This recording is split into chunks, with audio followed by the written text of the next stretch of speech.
오늘 말씀 함께 보도록 하겠습니다.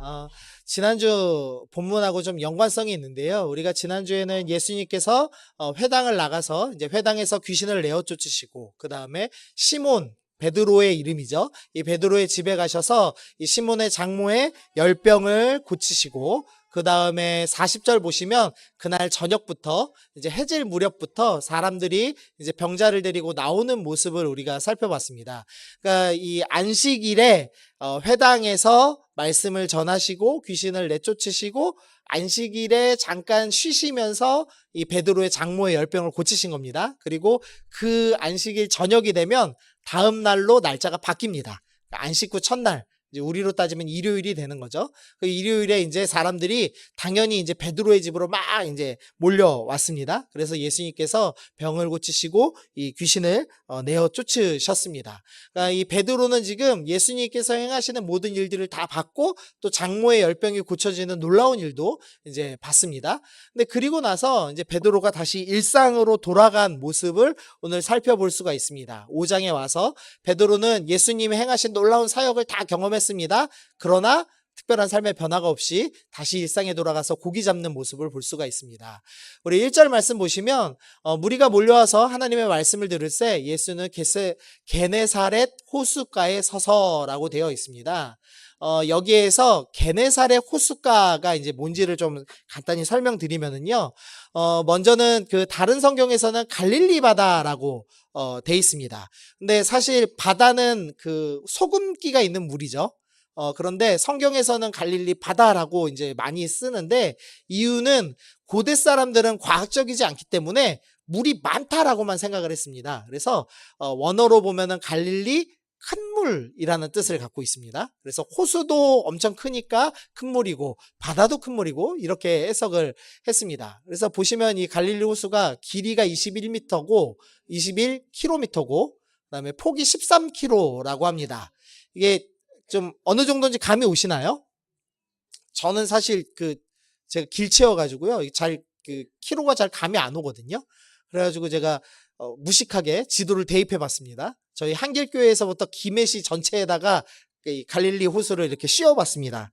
그랬더니 이렇게 이제 큽니다. 엄청 크죠? 그래서 이제 갈릴리 바다라고 부를만 할 만큼 엄청 큰 호수입니다.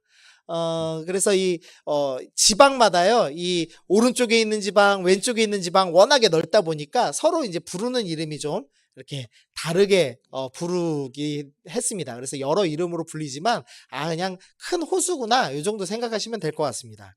근데 이제 이 호수에 이제 특징이 좀 있는데요. 먼저 2절 보시면 호숫가에 배 두 척 있는 것을 보시니 어부들은 배에서 나와서 그물을 씻는지라 라고 되어 있습니다. 이 지금 밤에 물가에서 이제 고기를 잡고 아침이 돼서 그물을 씻는 모습을 보여주고 있습니다. 그럼 이제 질문 하나 해봐야 되겠죠? 왜 밤에 물고기를 잡았을까요? 친구들아, 목사님 설교 좀 하자. 시끄러워 죽겠다.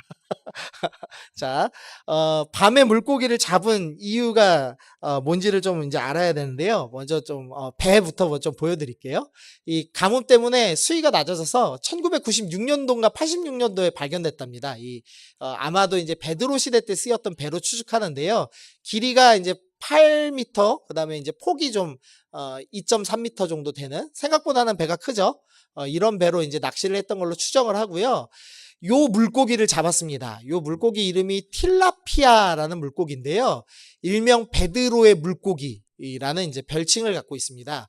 근데 이 물고기가 뭘 먹고 사냐면 플랑크톤이라는 걸 먹는답니다. 이게 플랑크톤이 수면 위에 있기 때문에 밤에 이제 이 물고기들이 수면 위에 올라와서 이제 먹이를 먹는답니다. 그래서 이제 그물을 던지면 빨리 잡을 수가 있겠죠. 그래서 이제 밤에 이제 주로 낚시를 했습니다. 또 이제 하나의 이유는요, 낮이 되면 엄청 덥습니다. 그러면은 이 물고기들이 이 차가운 물을 찾아서 바닥으로 피해 갔다고 합니다.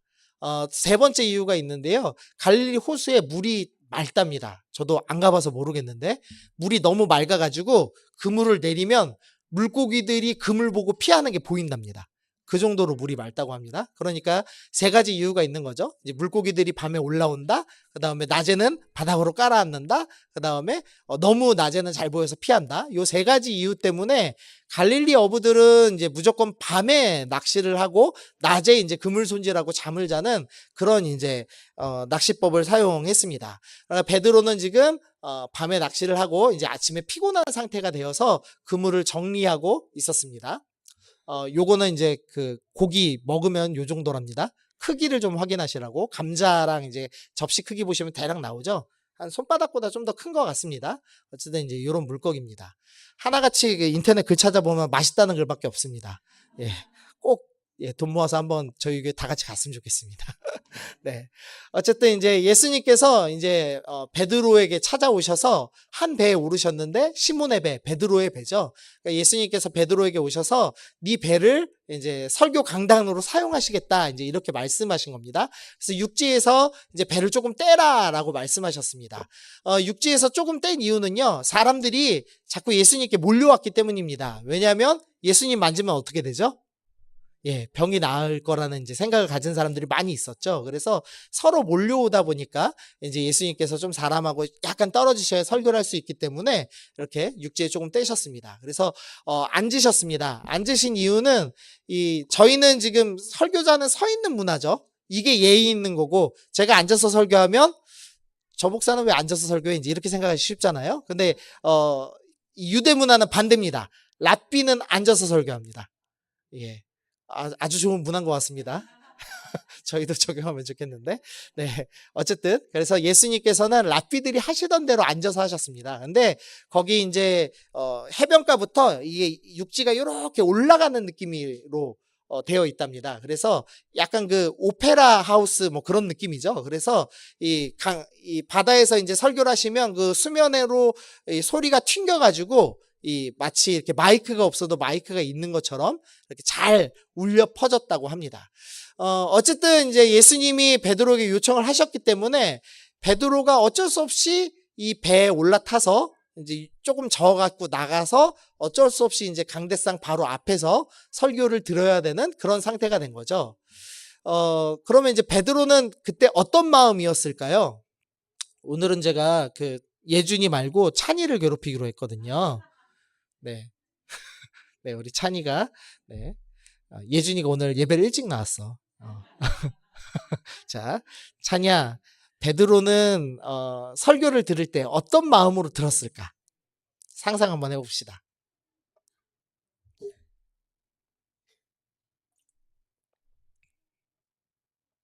말할 것처럼 하고 한숨 쉬면 안 돼. 말을 해. 어, 앉아 있어서. 어떤 마음일까? 요약하지 말고. 네, 같은 반 친구, 하빈아. 자, 니네 반 친구니까 네가 메꿔봐. 어떤 마음일까? 좋은 마음. 그렇지. 예수님 만나서 너무 좋다. 이렇게 생각할 수도 있고요. 좀 악한 사람한테 질문을 해보겠습니다. 자, 성재형제님. 자, 하루 밤새 내내 일하고 고기 한 마리도 못 잡았어요. 그래갖고 완전 열받은 상태에서 그물을 막 있는데 자야 되는데 예수님 오셔가지고 네 배를 설교단으로 쓰겠다. 너 배 운전 좀 해라 하고 끌고 나가서 강제로 강대상 맨 앞에서 지금 설교를 듣고 있습니다. 자, 어떤 마음이세요? 그렇죠. 짜증나는 마음. 네. 짜증나지 않았을까요? 저만 짜증나나요? 네. 아마 짜증나고 좀 쉽진 않았을 겁니다. 물론 이제 예수님을 향한 좋아하는 마음은 있지만, 그러나 또 이제 피곤하고 또 밤새 일을 했지만 먹을 것을 전혀 얻지 못했기 때문에 그 실패감, 이런 마음들이 아마도 있지 않았을까 이제 생각이 됩니다. 그런데 이제 베드로가 어쨌든 장모의 열병을 고쳐준 자기 집안의 은인이시죠. 그러니까 차마 거절을 하지 못하고 이제 예수님 말씀에 순종하여서 자기 배를 이제 설교단으로 내줬습니다. 근데 그리고 나서 이제 설교가 끝났습니다. 그런데 예수님께서 조금 더 과한 부탁을 하시는데요. 시몬에게 이르시되 깊은 데로 가서 그물을 내려 고기를 잡으라라는 명령을 하신 겁니다. 근데 사실 예수님은 직업이 목수시고 베드로는 지금 어부로서 일생을 산 사람입니다. 그러니까 전문가는 베드로인 거죠.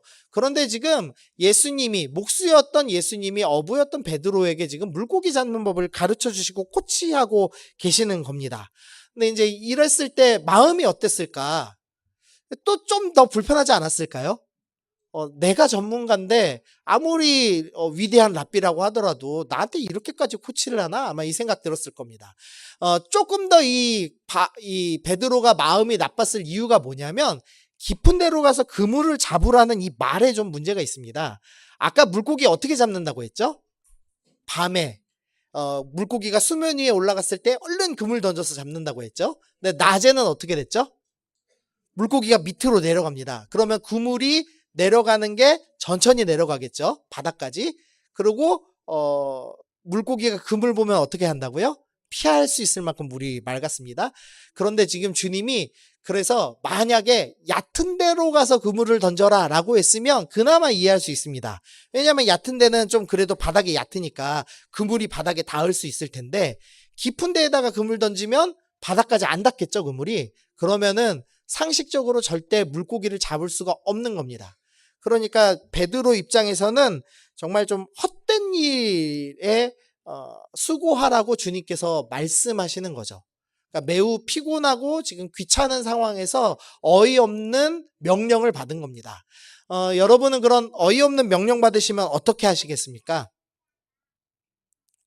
좀 이제 설득을 해야죠. 주님 그물이 바닥까지 안 답니다. 뭐 이런 얘기를 해야 맞겠죠. 근데 이제 베드로 입장에서 지금 설교단에 같이 있는 거죠. 배 안에 같이 있으면서 자기 장모를 고쳐준 이 분께 차마 거절을 하지 못합니다. 그래서 은근히 얘기를 하는데요. 우리 5절 말씀 한번 읽어보겠습니다. 시작.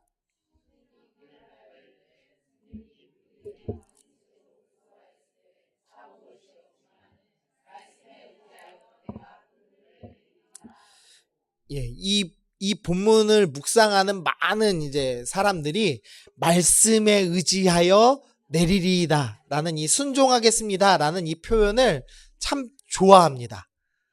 그런데 검은 문장이 완성된 문장이죠. 문장을 다 놓고 보면 베드로가 정말 순종한 마음이 있었다면 예, 알겠습니다 하고 하면 됐죠.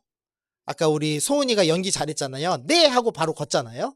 그것처럼 네 하고 순종을 하면 되는데 사족을 붙이죠.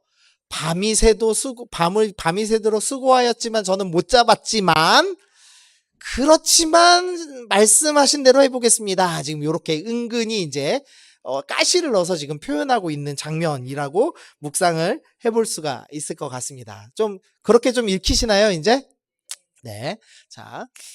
그랬는데 결과가 나오죠. 그렇게 하니 고기 잡은 것이 심히 많습니다. 그물이 찢어질 정도로 많았습니다. 그래서 다른 배를 불렀습니다. 그랬더니 두 배를 채우는데 잠기게 되었다라고 합니다. 아까 그 얘기했던 걸 8m짜리 배가 많이 실으면은 뭐 1.5톤에서 2톤까지도 이제 실을 수 있답니다. 그래서 두 배가 잠길 정도로 실었다라고 하면은 한 3톤 정도 실었다고 볼 수가 있는데 그냥 그 당시 그 문헌 중에 그 물고기 가격이 나온 문헌이 하나 있거든요. 그걸 가지고 대략 계산했더니 한 200데나리온 정도 어치만큼 채워진 것 같습니다. 그 데나리온은요, 1데나리온이 하루 일당입니다.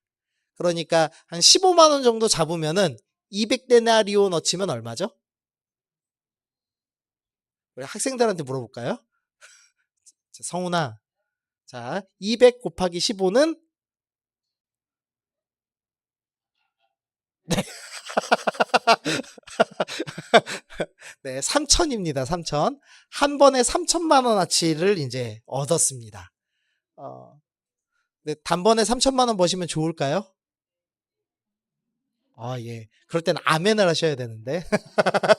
네. 3천만 원어치를 얻었습니다. 그런데 이제 베드로가 다른 반응을 하죠. 먼저 이 말씀을 보면서 피곤함과 귀찮음을 이겨내고 순종했더니 많은 돈을 벌었구나. 이제 이렇게 묵상하는 경우가 있습니다. 순종해서 복 받았다. 이제 이렇게 이제 해석을 하는 경우가 있죠. 그러면서 우리도 순종해서 복 받아야지. 이제 이렇게 이제 생각을 하는 경우가 참 많습니다. 그런데 이제 사실 이 변화는 내 재물의 양이 늘어난 거죠. 제가 좀 그거를 기억나시게 하려고 지갑의 변화라는 좀 제목을 달아봤습니다. 지갑의 돈 양이 변했습니다. 그랬더니 이제 대부분 사람들이 너무 좋고 너무 감사하다. 야, 순종했더니 돈이 많아지고, 순종했더니 평안하고, 순종했더니 병을 이기고, 순종했더니 나았구나. 이렇게 이제 적용을 하는 겁니다. 그래서 7절까지 읽고 멈추죠. 우리가 7절까지만 읽고 아이고 예수님 감사합니다. 이것만 주셔도 참 감사합니다 하고 여기서 멈추는 경우가 많습니다. 그런데 오늘 본문은 여기서 멈추질 않습니다. 그러니까 그 뒷 본문을 보는 게 중요합니다. 그래서 베드로의 지갑이 변화됐지만 그건 중요한 게 아닌 겁니다. 뭐가 중요한 거냐? 예수님에 대한 인식이 변화됐다는 게 중요합니다. 먼저 5장 10절에서 베드로가 어떤 감정을 느끼고 있냐면 무서워하기 시작합니다. 이 무서워하는 감정을 느끼는 사람이 성경에 또 한 명 나오는데요. 이사야입니다. 우시야 왕이 죽던 해에 이 이사야가 봤습니다. 주께서 높이 들린 보좌에 앉으시는 환상을 봤습니다. 하나님께서 보좌에 앉으신 것을 봤습니다. 그리고 옷자락은 성전에 가득하고, 그러니까 하나님의 옷자락이 성전까지 쭉 늘어진 걸 봤습니다. 그다음에 스랍들, 천사의 다른 이름입니다. 천사들이 이 찬양하기 시작합니다. 거룩하다 거룩하다 거룩하다 만군의 여호와여 하면서 찬양합니다. 그랬더니 4절에서 그 찬양 소리 때문에 문지방이 막 흔들립니다. 그리고 성전의 연기가, 이 충만한 거룩함, 임재의 연기죠. 그것이 가득한 상태가 되었습니다. 근데 그런 영광스러운 모습을 본 이사야가 뭐라고 하냐면 내가 말하되 화로다 나여 망하게 되었도다. 한결같이 구약에 있는 선지자들이 하나님을 보고선 뭐라고 고백하냐면 두렵다, 무섭다라는 고백을 합니다. 하나님을 만날 때 죄인의 반응이 무섭다라는 반응이죠.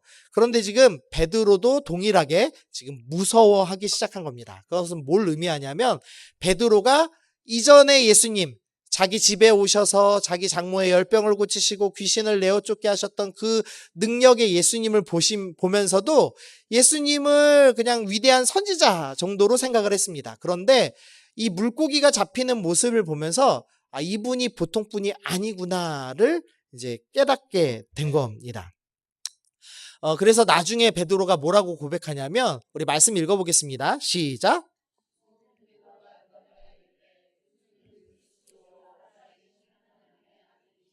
네.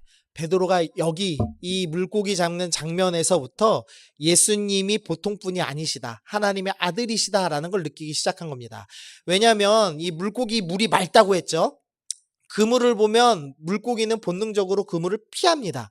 그런데 이 물고기들이 예수님을 위해서 기쁘게 죽기 위해서 그물로 다가오는, 자연 만물이 복종하는 모습을 본 겁니다. 그 수천 마리의 물고기들이 한 번에 자기 그물로 몰려오는 것, 그 일생에 처음 보는 광경을 보면서 이분은 자연 만물을 복종시킬 수 있는 하나님이시구나라는 것을 베드로가 느끼기 시작한 거죠. 그래서 내가 죄인인데 감히 하나님 앞에 있다니 이러면서 이제 벌벌 떨기 시작한 겁니다. 그래서 이 예수님에 대한 호칭이 바뀌는 걸 살펴볼 수가 있습니다. 5절에서 고기를 잡기 전에는 베드로가 뭐라고 예수님을 표현하고 있냐면 선생님이라고 부르고 있습니다. 그 선생님이라는 원어가 그 에피스타테스라고 되어 있는데요. 교사나 관리자를 지칭하는 말입니다. 그런데 이 예수님을 하나님으로 인식하고부터 이 물고기를 잡은 이후에 8절에서 예수님을 뭐라고 표현하고 있냐면 주여라고 표현합니다. 이 주여는 퀴리오스라는 단어인데요. 이 단어는 좀 외우셔도 좋습니다. 성경에 많이 나옵니다. 이 퀴리오스는 주인님, 주여, 우리가 주님이라고 부를 때 퀴리오스라고 부르는 겁니다. 나의 주, 나의 왕, 나의 하나님, 이렇게 부를 때 쓰는 말이 퀴리오스고 로마 황제한테 쓰던 표현이었습니다. 그러니까 지금 베드로의 인식이 바뀌었구나라는 것을 알 수가 있죠.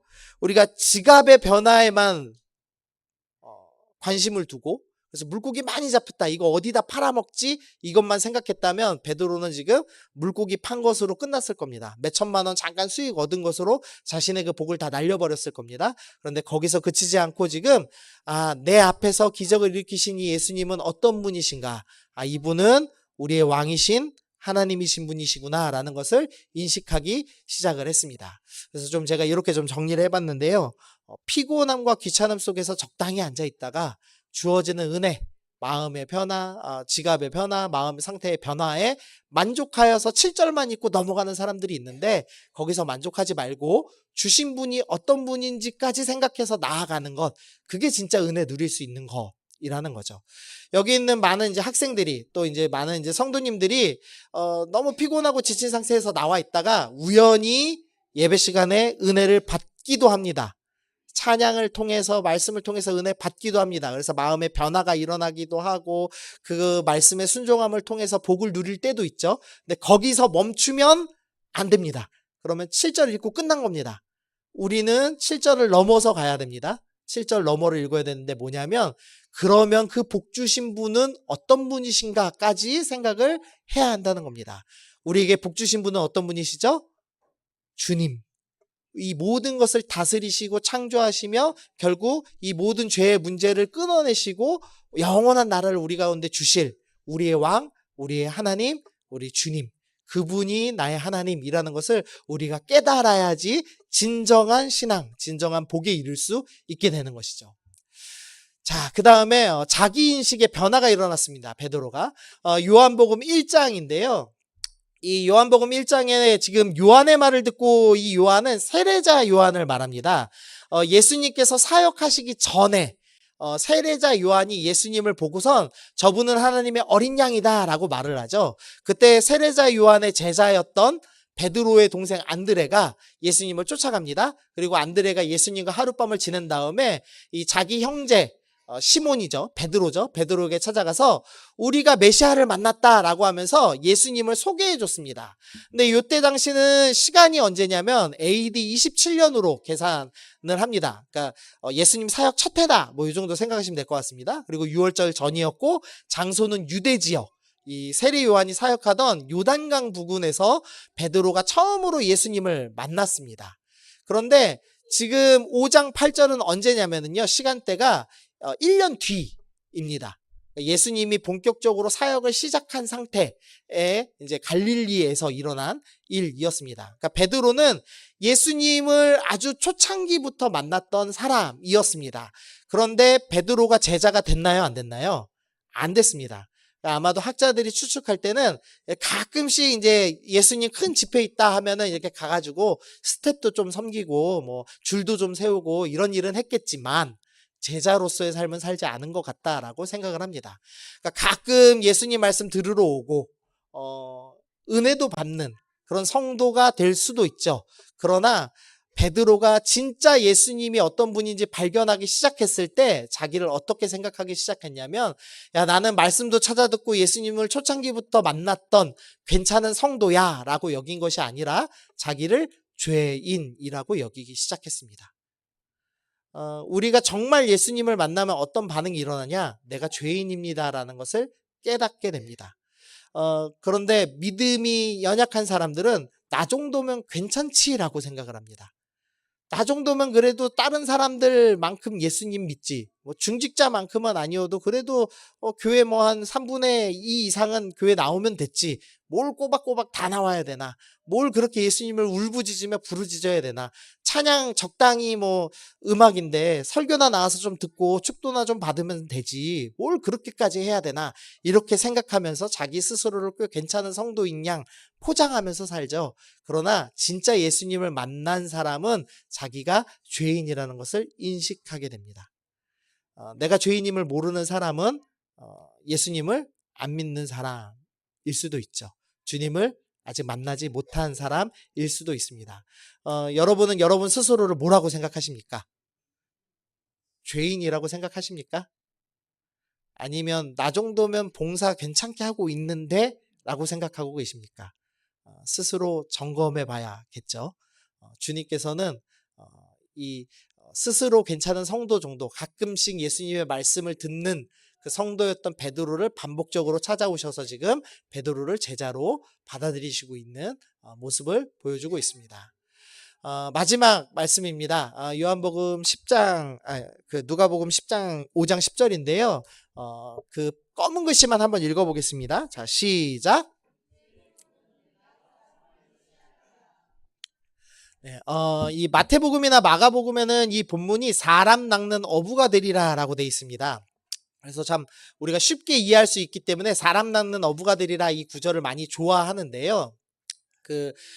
이 누가복음에 나오는 취하리라라는 원어도 낙다라는 의미가 있습니다. 그러니까 의역을 하면. 근데 이제 정확하게 의미를 보면 이 헬라어가 생명이라는 헬라어와 사로잡다라는 그 언어가 합쳐진 단어입니다. 취하다라는 단어가. 그럼 뭐냐? 생명을 살려서 잡는다라는 개념을 갖고 있는 겁니다.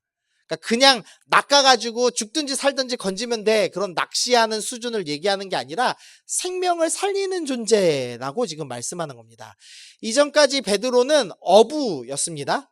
그런데 지금 주님께서 진짜 예수님을 하나님으로 인지하고 자기가 죄인임을 인정하는 이 베드로를 향하여서 너의 신분을 바꿔주마. 너의 사명을 바꿔주거나 주마라고 하시면서 네가 이제까지는 물고기를 낚는 어부로 살았지만 물고기를 낚고 그것을 먹는 간신히 그것을 먹어야지만 생존할 수 있는 수준의 사람이었지만 이제는 생명을 사로잡는 자로 생명을 사로잡아 살리는 제자로서 너의 삶을 변화시켜 주겠다라고 주님이 말씀해주고 계시는 것을 이제 볼 수가 있습니다.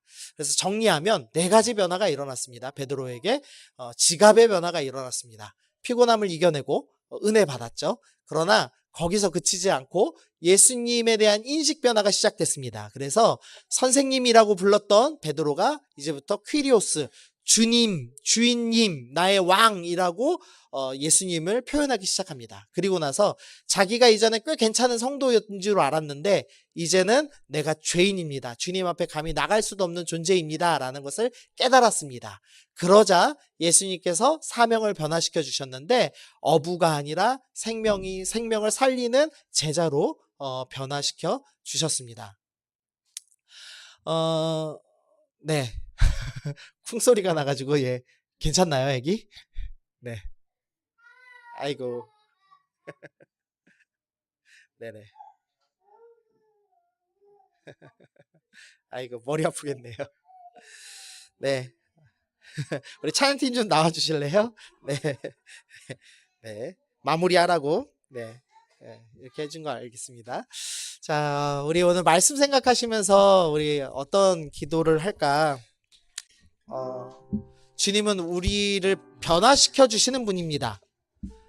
그런데 그 변화의 정도는 내가 어디까지 인식하냐에 달려 있다는 거죠. 내가 내 눈앞에 주어진 축복에만 나의 시선이 머물고 있다면 예수님을 만나지 못한 채 끝날 수도 있습니다. 사실 예수님을 만났던 많은 사람들, 문둥병에 걸렸던 사람들 10명이 예수님께 병이 났죠. 그리고 신나서 떠납니다. 그러나 단 한 명만 돌아와서 감사하는 모습을 보죠. 많은 사람들이 예수님께 복 받습니다. 은혜 받습니다. 평안을 누립니다. 그러나 예수님을 참된 구주로 영접하는 사람은 많지 않습니다. 자기가 죄인임을 인정하며 예수님께 무릎 꿇고 나아가는 자는 많지 않습니다. 그러나 그런 사람만이 생명을 살리는 제자가 될 수 있습니다. 여러분은 어떤 삶 살고 싶으십니까? 지갑이 든든해진 성도로서 적당히 예수님 믿다가 구원 받을 수 있겠지 하는 수준의 삶을 사시다가 그렇게 죽음을 앞두고 두려움과 떨림 속에서 공포 속에서 살아가시겠습니까? 아니면 나를 구원하신 주님을 진정한 나의 왕으로 영접하고 나의 생명을 아끼지 않은 채 내어놓으며 생명을 살리는 제자로 살아가시겠습니까? 오늘 본문이 여러분에게 선택하라고 요구하고 있다고 생각을 합니다. 우리 함께 찬양하시면서 하나님, 내가 고달픈 삶에 나의 마음이 무너지고 있지만 주님은 나의 한숨을 바꾸시는 분이시라는 것을 믿고 나의 사명을 바꾸시는 분이시라는 것을 믿고 내가 오늘 하나님께 나의 생명을 내어 걸고 나아가겠습니다. 우리 그렇게 결단하시면서 우리 함께 찬양하면 좋겠습니다. 함께 찬양하시겠습니다.